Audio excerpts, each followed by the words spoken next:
Hello! Today we will be folding an Origami Happy Santa designed by John Smith. This is a very simple holiday model and it's perfect for Christmas. This model requires 2 square sheets of paper with color on one side and white on the other. This model looks best with paper with red on one side and white on the other, but the color is really up to you. So we're going to first start by folding the head. So let's take our first piece of paper and we're going to make sure that the color side is up. Then we're just going to fold in half diagonally. So let's take this left corner and fold it over to this right corner.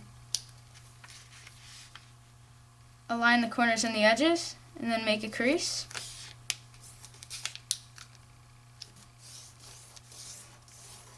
And then unfold.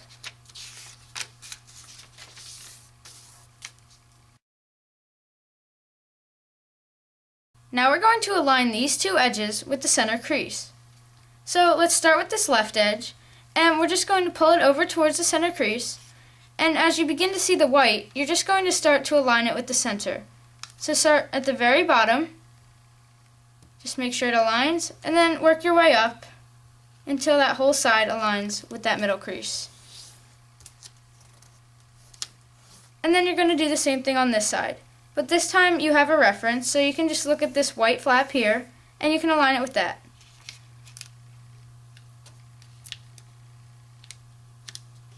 Then just make a crease, and it'll look like this. Now we're going to fold this bottom tip up to where these 2 flaps in the middle crease intersect. So let's just pull up the bottom and try to align it as perfect as possible with that middle crease. And then what we're going to do is just pinch in the middle. We don't want to make a crease all the way across, we're just making a reference point for later. So once we've pinched in the middle, then you can just unfold that, and we should just have a little crease right there. Now we're going to turn the model over. This side should be all white, and what we're going to do is we're going to take this top point and we're just going to fold it down a bit. So let's take it and we're going to imagine a line right here going in between this point and this point. So we're just going to create a crease where that imaginary line is. So we're just going to pull it down, and basically as far as it can go without pulling up the other layers is where you want to crease. So as soon as you see this edge under here, you just want to crease right on that. So as soon as this flap aligns with those edges underneath, then you just make a crease. So just use them as your references, and then it should turn out looking like this. When you're done with that, then just flip the model over again. Now we're going to fold these 2 flaps outward. To do this, we're going to pretend there's an imaginary line going from this top left corner down to this little crease that we created before. So that little reference point crease, we're just going to imagine a crease running like this. So what we're going to do is take this left flap and we're going to pull it over as far as it can go at the top, and then we're just going to drag it down until you hit that little reference point crease that we made down there. As soon as it hits there, then we're just going to make a crease. And it will look something like that. So now we're just going to do the same thing over here. So at this top right corner, we're just going to imagine an imaginary line running down to that reference point there. So to do this, we're just going to pull it outwards, and as soon as it aligns with both of those, then we're just going to make a crease. And it should look the same on both sides, just like this. Now we're going to align this edge and this edge with the center crease here. So let's start with this top left edge, and we're just going to bring it over until it's close to the center crease. As soon as it's around there, we're just going to stop and look at it.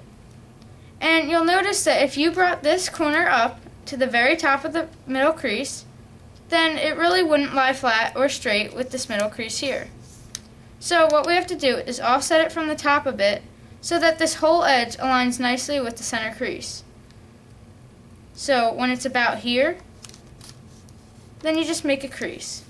And you see there's a little space up here, and that's good. We needed that because the whole edge wouldn't be aligned with the center crease unless we had that little space there. So now we'll do the same thing with the top right corner. So just pull it over, And we just have to make sure that the whole thing lines up with the center crease again. And it will be all set from the top. Then just make a crease on the side, and it'll look like this. Now we're going to fold these two flaps outwards to create the eyes. So let's start with this left flap, and we're just going to fold this top corner down so that it aligns with this edge here.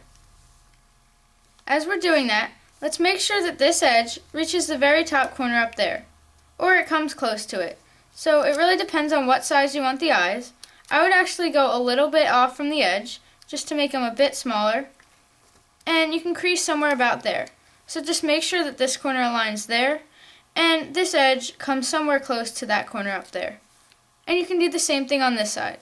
So it's really up to you, but you just have to make sure that that tip aligns with the edge. And try to align it with the other eye to make it look best. And it should look something like this. Now we're going to fold these two flaps upwards. So let's start with this flap here, and there's no set reference point for this. You're just pulling it up, and the only thing it'll change is the size of the mustache. So just make sure that this edge reaches that corner down there, and you can pull it up as far as you want or as low as you want, as long as you make sure that that corner aligns with the edge. So anywhere about there should be fine, and then you just do the same thing on this side. So just pull up that edge, and then just try to align it with the other side to make the best result. And when you're done, it'll look something like this. This is the completed head. Now we're going to take the other sheet of paper and we're going to fold the hat with it.